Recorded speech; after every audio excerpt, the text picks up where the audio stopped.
Friedrich Nietzsche.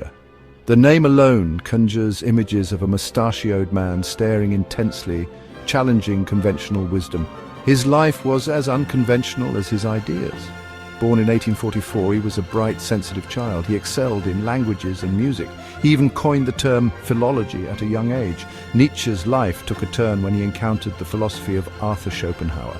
Schopenhauer's bleak worldview resonated with him. He abandoned his classical studies. He embraced philosophy with a fervor that would define his life. At the young age of 24, Nietzsche became a professor of philology. He was brilliant, but his health was failing. He suffered from migraines, eye problems, and possibly syphilis.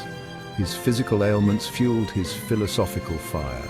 He wrote with urgency, challenging morality, religion, and the very foundations of Western thought. His books, with titles like Thus Spoke Zarathustra and Beyond Good and Evil, were provocative. They were unlike anything seen before. Nietzsche's writing was a whirlwind of aphorisms, poetry, and philosophical treatises. He wrote with a boldness that shocked and captivated readers. In 1881, a new tool entered Nietzsche's life, the typewriter. This seemingly mundane invention would revolutionize his work. The Marling-Hansen writing ball, a marvel of its time, allowed Nietzsche to write more efficiently. It also transformed his style. Before the typewriter, Nietzsche wrote in long, flowing sentences. His prose was dense, complex, and difficult to parse. The typewriter demanded brevity. It forced Nietzsche to distill his thoughts into concise, impactful statements. This shift is evident in his later works. The Gay Science, written after Nietzsche adopted the typewriter, is a testament to this change. The book is a collection of aphorisms, short, pointed observations on life, morality, and art. These aphorisms, like God is dead, are now some of Nietzsche's most famous and enduring ideas. The typewriter, a symbol of modernity, had become an unlikely muse, shaping the voice of one of philosophy's most radical thinkers. Nietzsche's philosophy wasn't confined to the printed page. He believed that walking was essential for clear thinking. He spent hours wandering in nature, particularly in the Swiss Alps.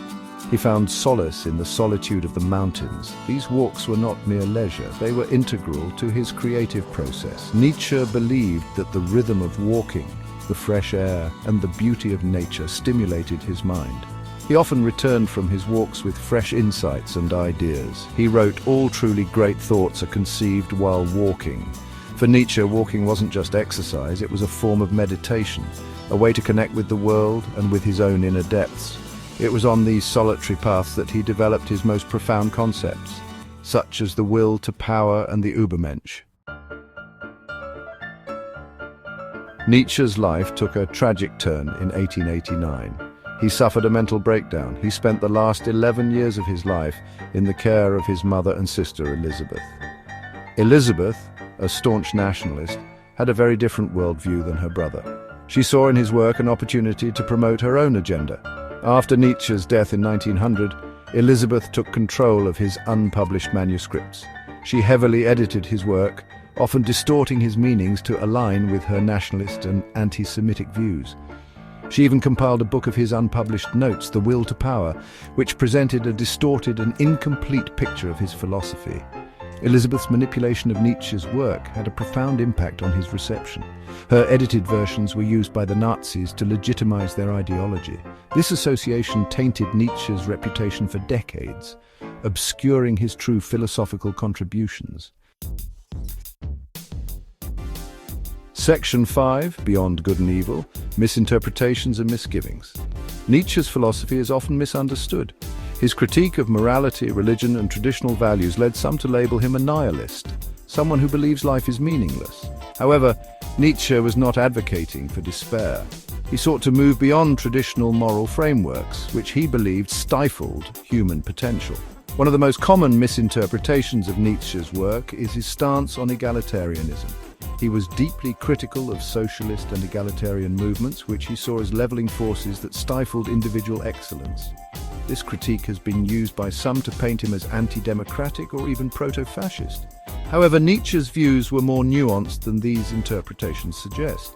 His critique of egalitarianism stemmed from his belief in the importance of individual self-realization.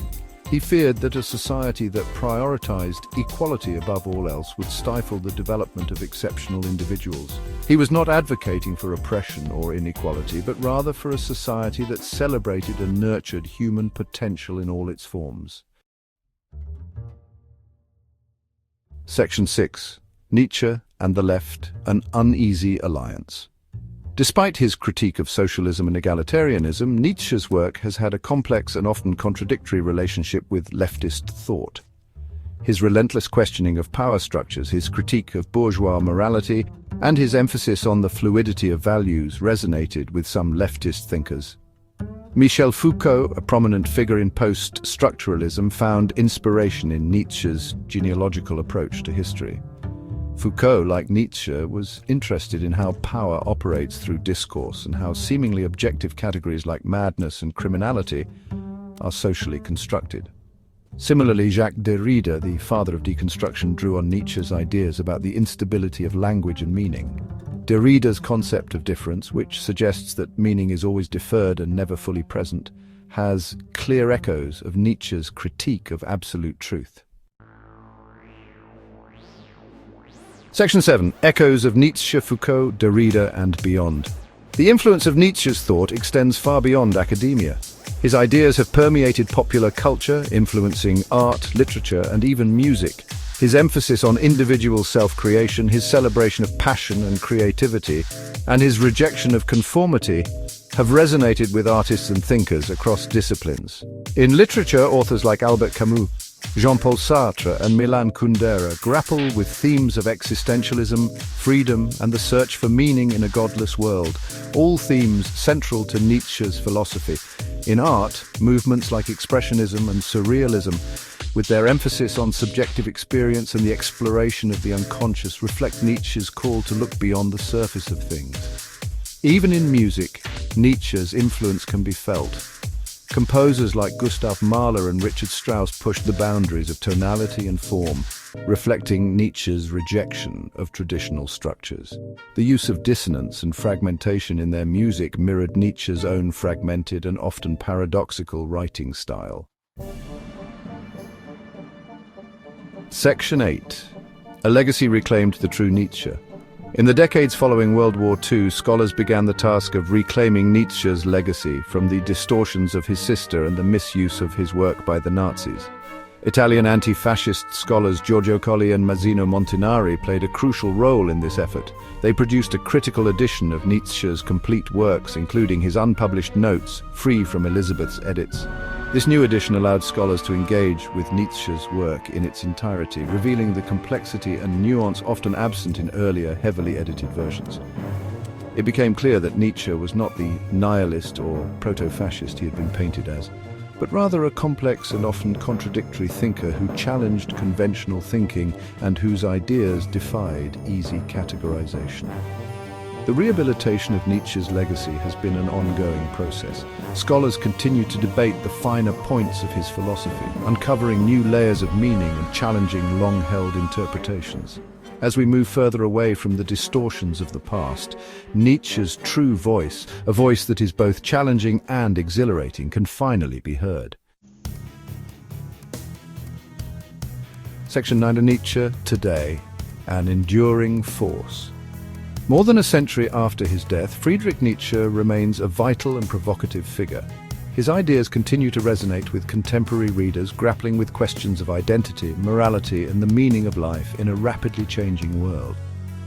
In an age of increasing secularization, Nietzsche's critique of religion and traditional morality feels as relevant as ever. His emphasis on individual self-creation and the will to power speaks to a generation seeking to define their own values and forge their own paths. Nietzsche's work is a reminder that philosophy is not a dusty relic of the past, but a living, breathing force that can challenge our assumptions, provoke new ways of thinking, and inspire us to live more meaningful lives. His Enduring legacy lies not in providing easy answers, but in asking difficult questions, questions that continue to resonate with us today.